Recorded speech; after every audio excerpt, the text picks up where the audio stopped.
Hi guys, this is behind the scenes of Carl D's Instagram video stories. We talk about my life naman, how I save, invest, and plan for the future, I guess. Yeah, it's a sneak peek into Marvin Guillermo, behind the scenes, the man behind the stock market. Personal, very intimate, intimate apparel. Okay, enjoy the video guys.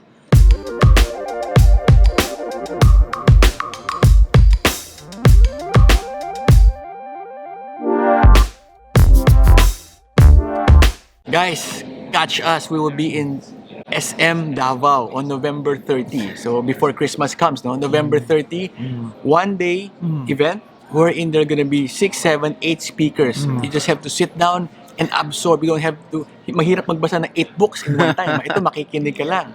So take this opportunity. I'm gonna be there with Marvin, Randall, sino pa ba? Rex Mendoza, Wow. Ana Quisha. We will have around 10 speakers. Actually, hindi lang 8, 9, 10 speakers talking about different investments. So, Icon 2019 Davao. Carl Yeah, D will be there. He's the highlight. He's the No way, highlight. no way. Rex Mendoza, my boss, will be the highlight. So, go for it. Sayang. Is that, magkano lang? A few thousand pesos? Details will be below as well. So, Alright, enjoy. go for it. Can you say this? Please subscribe to Marvin Guillermo's channel, then hit the bell. Please subscribe to Marvin Guillermo's channel and hit the bell. Ding! Lang, kasi maliit na yung memory ko eh. Hi there, I'm with Marvin Guillermo right now, the man. Thank you, Marvin, for giving me It's time an honor today. to be in your feed. We're Grabe. at the home court of Marvin in Shangri-La Fort. Pag hinahanap nyo siya, nandito lang siya. And thank you for this expensive coffee, Marvin. Grabe. Ibang lasa sa 3-in-1 ko sa bahay. Grabe talaga. So, Marvin, I just wanna interview you naman. Parang, what are your thoughts with the holiday season coming? How does a Marvin Guillermo plan for the Christmas season? For celebration with family, what I normally do is we just we go out for Christmas. Yung naging dilemma namin before was when we got married. Okay.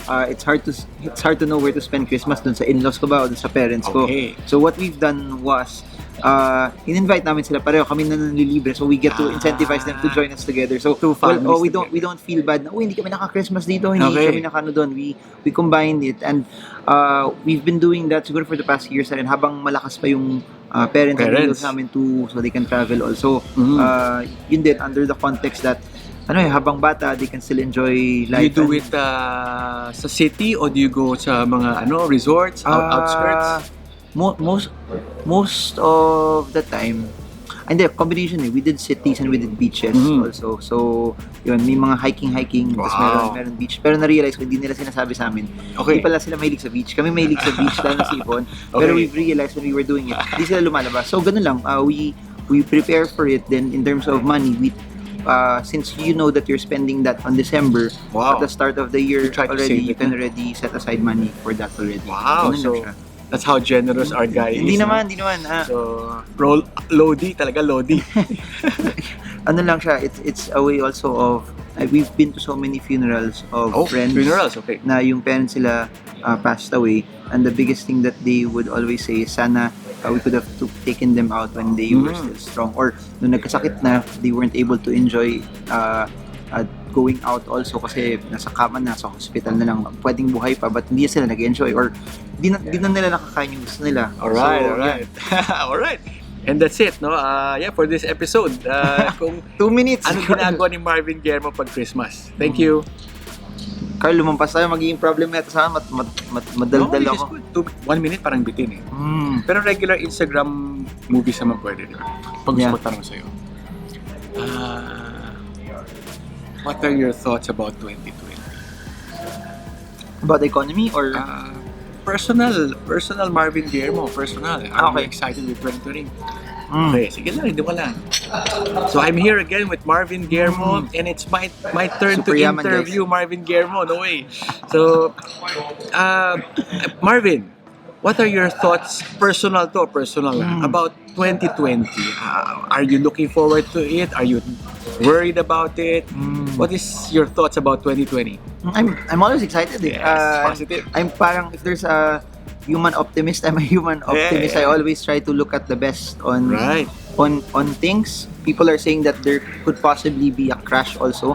So if there's a crash, the best thing you can do is also prepare. You prepare for things that are happening, that could possibly happen. That's why you set aside money, you save, and yun lang. Pero even though if things go bad, that's also an opportunity. In crisis, you can get a lot of opportunities there. So, yun lang. Last year, this time, a lot of people were so scared because inflation was up. If you notice, it's a market at that time, it wasn't so high. Okay. And in crisis and opportunities where people are scared, that's a good time also for you to somehow position and you can make money off of that. So ako, I'm always optimistic. Wow. But not blindly optimistic na parang everything will be so good that you don't prepare. Naman. So I'm optimistic, but I have my feet landed on the ground na alam ko things can also go bad that you have to set aside. 2 to 3 things that Marvin Guillermo is looking forward to in 2020. Any personal targets? Any goals? Nagawa mo na kasi lahat eh. Hindi naman. Fly to the moon? Go to the space? I'm not sure if you know this now. Siyempre, I love stocks. Di na mawawala yun. Pero, I'm so excited about doing YouTube. If there's one goal, kung kaya ko mag 1 million subscribers, I don't know if that's possible, pero I've seen it start to grow already. In the next few weeks, I think I'll hit 50,000 subscribers. Then the first 10,000 is the hardest, but once you start scaling it up, mas bibilis siya. So, yun, 1 million subscribers. I think if you start doing mga pranks and toy review, mas tataas yung subscriber mo. Pero yun nga, may iyak nga ako nung kung naka 1 million ako for a very, very small niche na investing. Please, may personal finance, but sa personal finance, mas malaki pa rin yung tao na nanonood ng paano makaipon, paano makalabas sa utang. But when it comes to investing, it's a smaller niche. Very small market. If I hit 1 million, that's big. It's nakaiyak yun kasi it means that, instead of, tama ka, pranks, unboxing, dogs, cats, babies, those are what people want more. Or yung mga, I'm at the beach at the bikini. There you go. Bikini yun. Those get a lot of hits. Oh yeah. So yun, I want bigger YouTube. I don't know, I'm looking for other investments also. That's why I've been dabbling in other markets na rin in the past global. Years. Global, other asset classes also. Trying to do seed investing. Angel seed investing, You're meaning investing in companies? Startups. Startups. So medyo risky. So what I've been doing the past year or so, looking at companies, financial statements, send sila, offer, pitch, ganyan. Trying something different lang. So the future SoftBank of the Philippines. Hindi, trying to do something. I realize I'm not an operator eh. Meaning, I'd rather invest lang. Ayoko na yung day-to-day, tapos kakausapin sa tao, minsan nakaka-stress din yung ganun. So, yun. Alright. And that's a sneak peek into Marvin Guillermo, di ba? So, looking forward, Marvin, to your 1 million subscriber. We're behind you all the way, guys. For those who don't know, pangarap ko maging Carl D. Yeah! Alright, nice one. I have 2 video na, sisimulan ko na. Ikaw, sige. I did an interview the other day with John Oranya eh. He's a... Ay, nagbinda kayo? Hindi pa, pero minessage ako, he's an internet guy. Yeah. How do you know him? Facebook lang din. Message you? Introduce, yeah. So, he's an internet guy, tapos... Pero kala ko Canada-based siya. Nandito siya. For good na? No, just last week. So we met. Ngayon lumipat niya siya. Okay. Alright. Let's do it. That's it na? Yeah, let's do yours. Okay. Sige. Ano po? Pwede ko tanong sa'yo? May isa ako sa tanong sa'yo. Sige, go. Ano ba yung question ko sa'yo kanina? Para may bala ka na. Correct. Kasi baka 1 month, 2 months pa tayo bago makita. Magkita pala tayo icon, so okay lang. November 30. Sama ko si Ramil isang araw. Ninong duties kami. Kanong wedding? Ramil Gandola. Taga Victory? Victory. Hindi ka na Victory. Okay lang, mga friends mo rin. Okay. Pangit pa lang, pumate pa dito. Pumate. Okay. Okay, go. Hindi naka-record. Okay, you have a business, di ba? Yung barbershop. Di ba? Ano pa ba?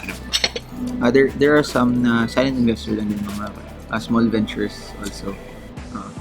So tell us more about the life, the life behind the stock market, which is the Marvin Guillermo being investors in different businesses. Okay. All right.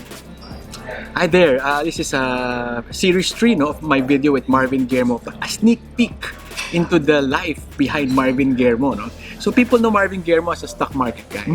But behind the scenes, Marvin Guillermo also invests in businesses. Hindi na siya behind the scenes ngayon. Nakwento na natin. So Marvin Guillermo is part owner of many big companies. So tell us more about your ventures, Marvin, and how it has been your journey as an investor of businesses. Not naman big businesses, they're mostly startups also. Yun yung under the concept that uh, 9 companies might be bad, but the 10th one will be an Uber. Okay, Will be wow. something that will be Airbnb, something that will explode and become a very big We work. business. Hindi naman we work. We work's not so good ngayon eh. Ano lang, it's basically just the stock market. You have the tools and the skills to evaluate if the business is good. Right. Sa startups, ganun din naman eh. The same way you evaluate earnings, the same way you evaluate growth, is the same way for you to see kung maganda yung company. Yung difference lang sa startups, some of them are still losing money. Some of Okay. them, concept pa lang, idea pa lang, or they're not doing so well, pero maganda yung idea, magaling yung entrepreneur. Also sa start, they have sales, but baka wala silang revenue kasi Okay. palabas lahat Palabas. Okay. lahat ng pera. So, yun yung pinaka main difference. And then, you also bank it more on who the owner is, Correct. who the entrepreneur is, kasi it's a game of trust. You give your money to them, bahala sila dun eh. Alright. Pwede kasi nila lakyan yung sweldo nila eh. Kung linakyan Okay. nila yung sweldo nila, wala ka nang magagawa dun eh. So, Correct. you have to also know kung prudent yung tao na there are some people when the business starts to earn, ayun na, nagpapabonus sila or not naman bonus, pero sometimes they spend on Spend stuff a lot. na hindi naman business related pero medyo nagiging luho. Like dati okay sila sa ganitong printer, ngayon bibili sila ng ganitong printer na mas malaki yung function. Suddenly Correct. they start scaling it up and spending Right. more. So yun, those are How's your experience with your other businesses like the barbershop? No, people, we know Marvin has a very popular barbershop. Ano pa ba? yung difference kasi sa barbershop is I that's why people know about it because I partly operate it also. Okay. Yung others talaga I'm just an investor. Wow. So the difference with partly operating it is may pipirma ka na, ikaw pipirma na cheque, Okay.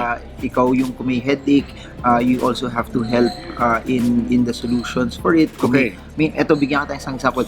May isang problem na na nagkasakit yung isang tao, Okay. then yung isang barber may sakit din. Silang dalawa yung may susi dun sa shop. Okay. So, di makabukas yung shop. Okay. So, I was also in a meeting. I had to find a way during the meeting to somehow either give my key or go there and nasa Quezon City yun. Okay. So, mga things like Okay. that. And then, may argue. You know what happens naman when there's people, there will always be disagreements. May away-away between them. Or hindi naman away-away, may disagreement. You have to be the one to mediate kasi the disagreements between those people. Tapos, since barbershop yun, hindi siya parang office na mas professional. Or corporate. lahat ng tao, So may o emotions, corporate. maraming emotions. Or they're not driven by their career, they're driven by how much they could possibly earn. So Okay. iba rin yung approach. Iba. Rin yung approach for it. So it's yun yung na-realize ko. I've tried venturing into food, I've tried venturing into clothes also, nagdi-distribute nun. What I realized is I'm not a big fan of retail. Retail, Also, okay. kasi you have to count, kailangan mo balansehin, kailangan mo check yung kailangan mo check yung details, tapos kailangan mo banggain yung inventory mo dito versus Wow. yung nasa labas versus yung amount ng nakita mo kasi it's easy pag retail magnakaw eh. Okay. My brother did that also before, nagbebenta sa Tiangge, he will buy from Divisoria, sell it in Rockwell, etc. Alam lang niya, sales pumapasok. Sales lang, okay. Hindi niya binibilang, tapos ninanakawan na pala siya. Okay. So, nung humina yung sales, doon sila nag-inventory, doon niya lang nakita na they were losing money already. Okay. So, yun. So that's the pros and cons of being entrepreneurial. 4 minutes, lumampas ako, Carl. I'm Pero sorry. exciting ang being entrepreneur. So, yep, that's about it for this episode na a peek into Marvin Guillermo's personal life. Diba? Thank you. Pare, I think I found my pitch. I'm gonna talk to people and more on that angle. Pero you want it to be stories ba? I don't know why. I'm not doing it randomly lang. If you do it stories, you have to make it vertical talaga.